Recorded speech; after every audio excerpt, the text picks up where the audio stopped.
Quels saints, démons, les catholiques invoquent-ils pour chaque besoin? Que dit la Bible? Suite et fin.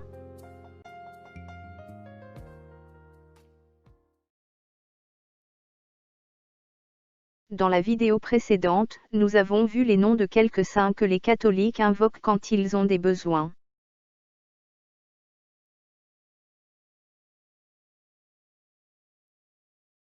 Saint Antoine de Padoue est invoqué pour les objets perdus.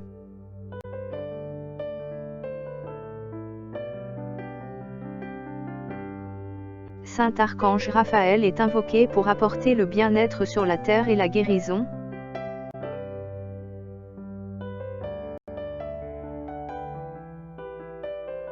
Sainte Claire d'Assise est invoquée pour faire venir le beau temps, le ciel bleu.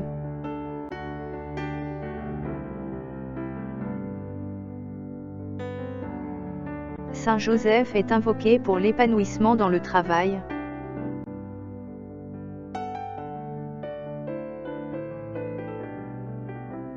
Sainte Rita de Kessire est invoquée pour les situations désespérées ou compliquées.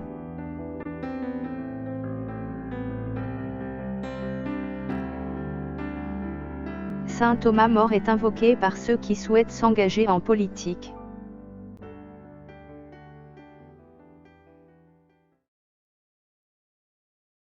Saint Joachim et Anne sont invoqués par ceux qui souhaitent consolider leur vie de famille.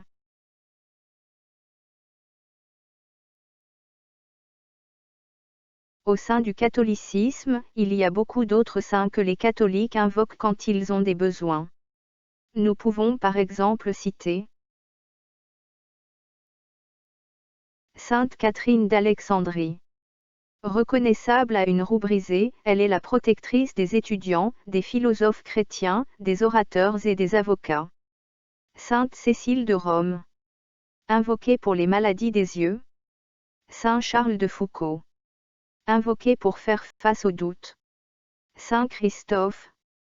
Invoqué pour voyager en sécurité. Sainte Colombe.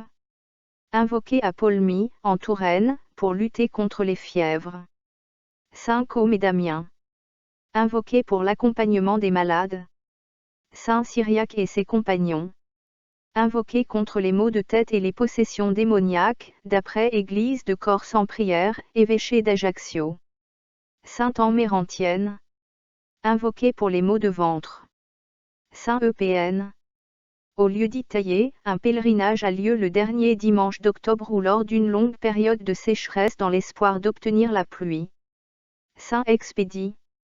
Il est prié pour des causes toujours liées à une certaine urgence. Saint Fridien. Invoqué contre les dangers d'inondation. Saint Genoux et Genitus. Invoqué pour les rhumatismes. Saint Georges. Reconnaissable au dragon qu'il terrasse, on l'invoque pour soigner les maladies d'arthrose. Saint Gilles. Invoqué aussi pour résoudre les cas désespérés. Saint Gilles.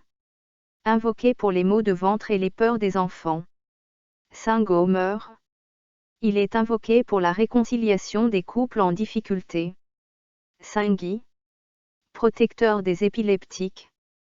Saint Guy. Invoqué en Corse pour toutes les blessures causées par les animaux, morsures de chiens, piqûres de serpents, d'après Église de Corse en prière. La liste des saints invoqués au sein de l'Église catholique est longue, longue, longue.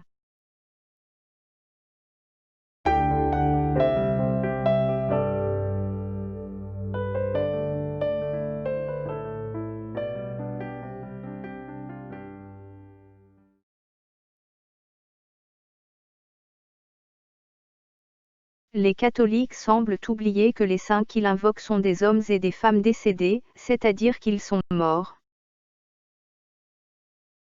Sainte Rita. Pape Pie IX.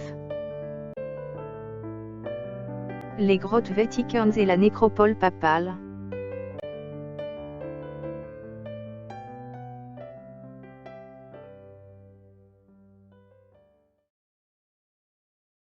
Les catholiques semblent oublier que les saints qu'il invoque sont des hommes et des femmes qui n'ont plus le souffle de vie. Les corps de ceux qui sont enterrés pourrissent dans les tombeaux.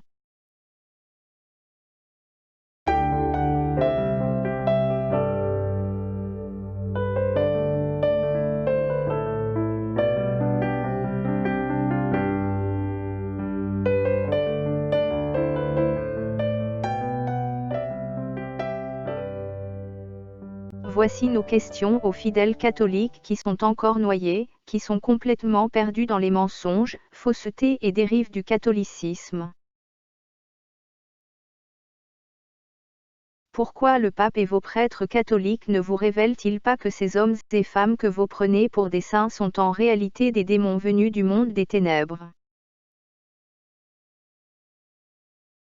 Pourquoi le pape et vos prêtres catholiques ne vous disent-ils pas que c'est le diable et ses démons qui vous écoutent et vous exaucent quand vous adressez vos prières à vos soi-disant saints?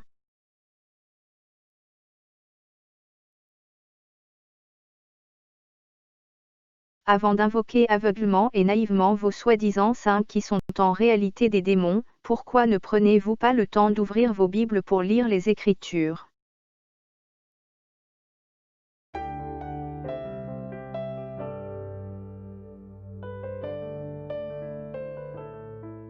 Pourquoi continuez-vous à avaler de manière gloutonne les enseignements diaboliques du pape, de vos prêtres au lieu de lire la Bible?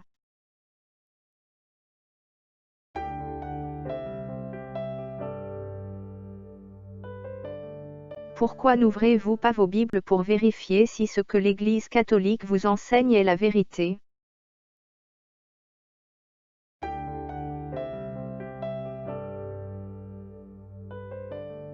Pourquoi refusez-vous de comprendre que les enseignements de l'Église catholique ne sont qu'un mélange de mensonges, faussetés et dérives?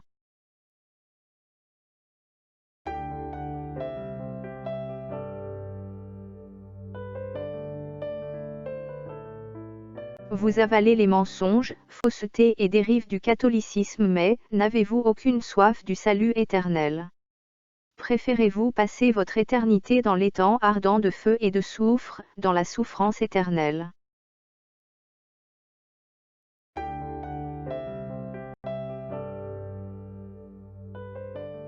Vivre loin de l'Éternel Tout-Puissant en vous détournant de sa parole, est-ce là votre désir sur cette terre? Vivre près du diable en obéissant à ses mensonges, faussetés et dérives, est-ce là votre désir sur cette terre? Les mensonges, faussetés et dérives du pape, de vos prêtres, de l'Église catholique résonnent-ils agréablement dans vos oreilles? La parole de l'Éternel Tout-Puissant est-elle désagréable dans vos oreilles?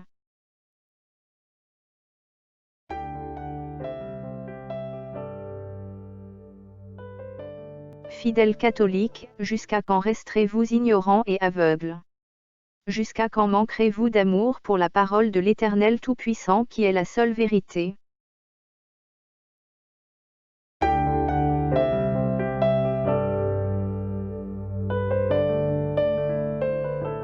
Attention! L'Église catholique n'enseigne pas la vérité. L'Église catholique est une habitation de démons, le diable lui-même y règne en maître, avec son fidèle disciple, le pape. Nous prions l'Éternel Tout-Puissant afin qu'il vienne à votre secours, car sans sa vérité, vos vies sont en danger. Sans la vérité de l'Éternel Tout-Puissant, vous continuerez à marcher aveuglement, naïvement et en toute tranquillité sur le chemin large qui conduit à la perdition éternelle, étant ardent de feu et de soufre.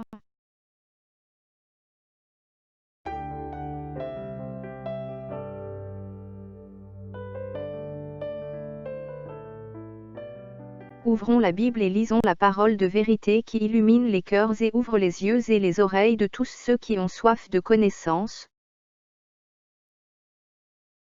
Que dit la Bible sur les prières qui sont adressées aux morts?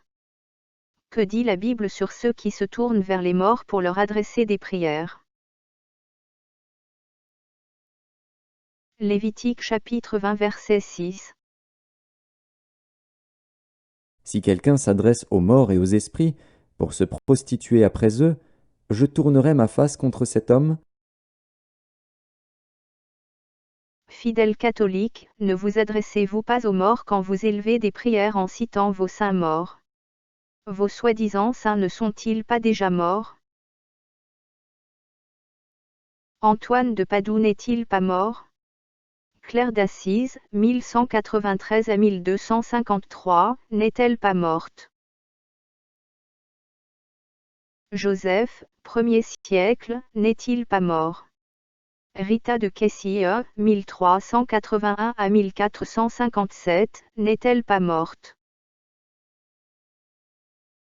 Thomas More, 1478 à 1535, n'est-il pas mort? Joachim et Anne, 1er siècle, ne sont-ils pas morts? Avez-vous besoin d'une loupe XXL pour lire correctement ce qui est écrit dans la Bible?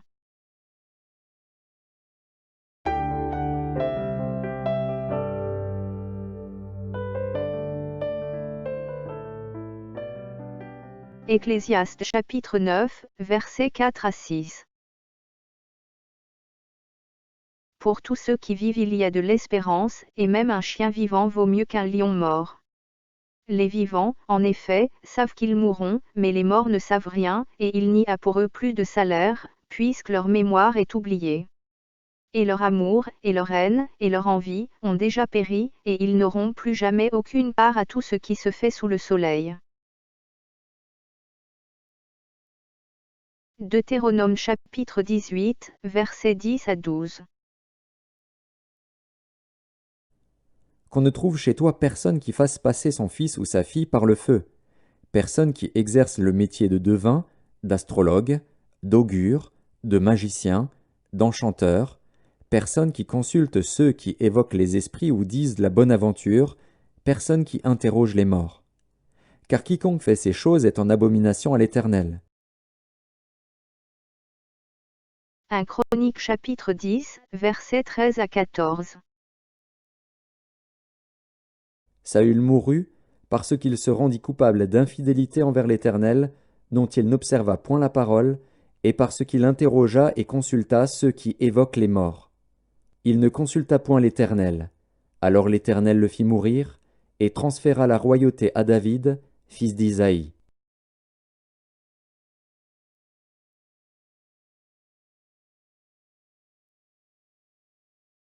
Les saints que vous invoquez pour vos problèmes et besoins exaucent-ils vos prières? La réponse est non. Ce sont des démons qui reçoivent vos prières abominables et qui vous répondent et vous exaucent. Dans 2 Corinthiens. Chapitre 11, verset 14, voici ce que la Bible nous rappelle. Et cela n'est pas étonnant, puisque Satan lui-même se déguise en ange de lumière.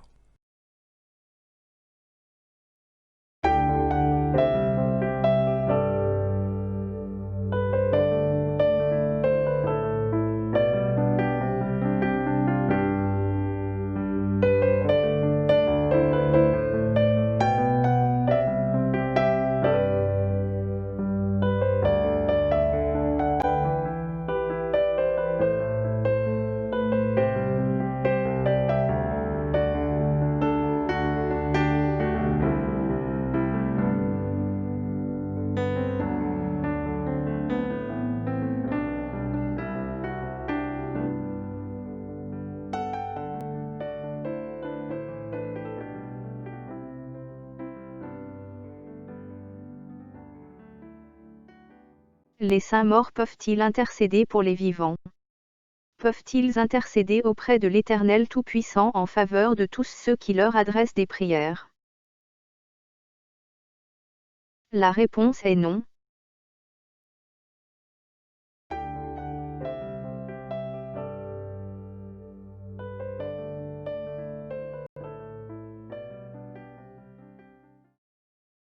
Notre seul et unique intercesseur auprès de l'Éternel Tout-Puissant est notre Seigneur et Sauveur Jésus-Christ.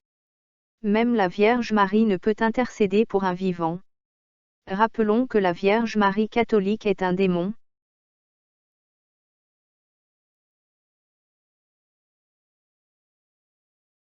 La Vierge Marie catholique est la Reine du ciel, elle travaille pour le diable. Ouvrez vos Bibles et lisez, fidèles catholiques.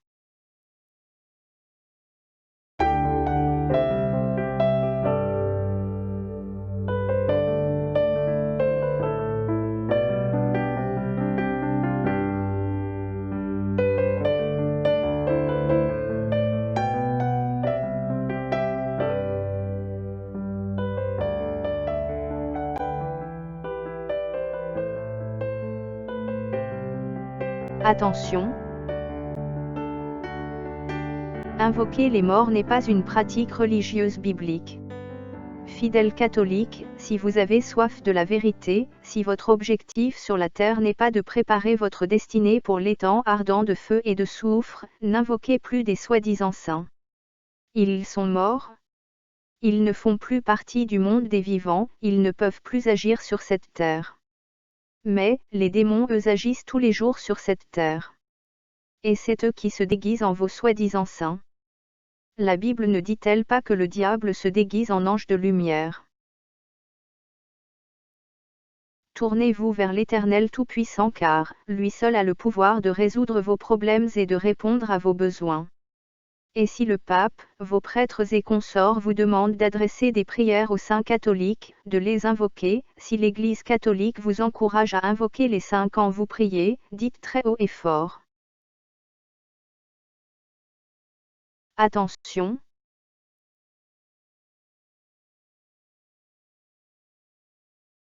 Invoquer les morts n'est pas une pratique religieuse biblique. L'Éternel Tout-Puissant a en abomination tous ceux qui invoquent les morts. Ensuite, ouvrez vos Bibles et lisez à très haute voix Ésaïe chapitre 8, verset 19. Si l'on vous dit « Consultez ceux qui évoquent les morts et ceux qui prédisent l'avenir, qui poussent des sifflements et des soupirs », répondez « Un peuple ne consultera-t-il pas son Dieu? S'adressera-t-il aux morts en faveur des vivants? » Attention!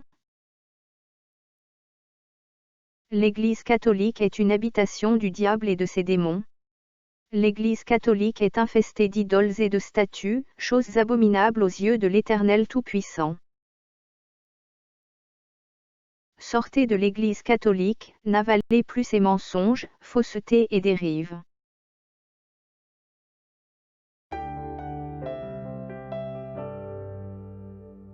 Réveillez-vous de votre sommeil spirituel qui vous conduit lentement, mais tout droit en enfer.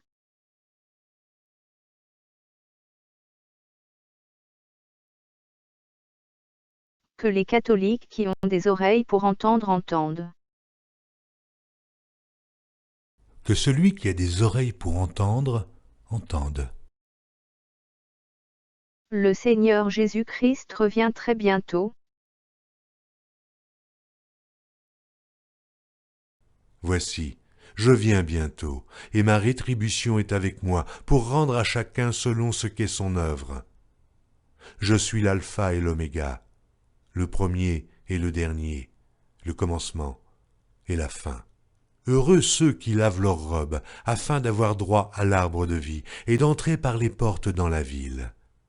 Dehors les chiens, les enchanteurs, les impudiques, les meurtriers, les idolâtres, et quiconque aime et pratique le mensonge. Moi, Jésus, j'ai envoyé mon ange pour vous attester ces choses dans les églises.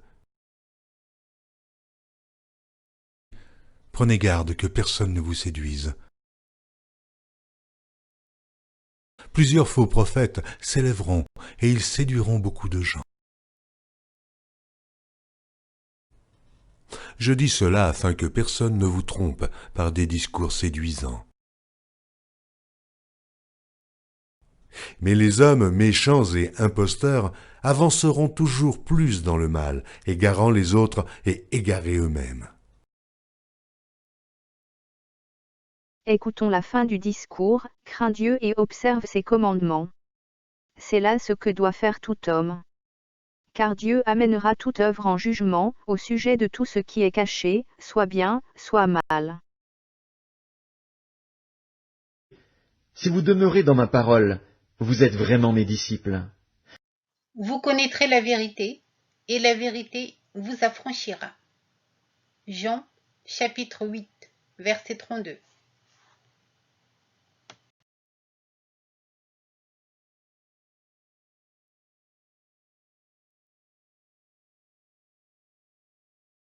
Tu n'auras pas d'autre Dieu devant ma face. Tu ne te feras point d'image taillée, ni de représentation quelconque des choses qui sont en haut dans les cieux, qui sont en bas sur la terre, et qui sont dans les eaux plus bas que la terre. Tu ne te prosterneras point devant elles, et tu ne les serviras point. Car moi, l'Éternel, ton Dieu, je suis un Dieu jaloux, qui punit l'iniquité des pères sur les enfants, jusqu'à la 3e et à la 4e génération de ceux qui me haïssent, et qui fait miséricorde jusqu'en 1000 générations à ceux qui m'aiment et qui gardent mes commandements.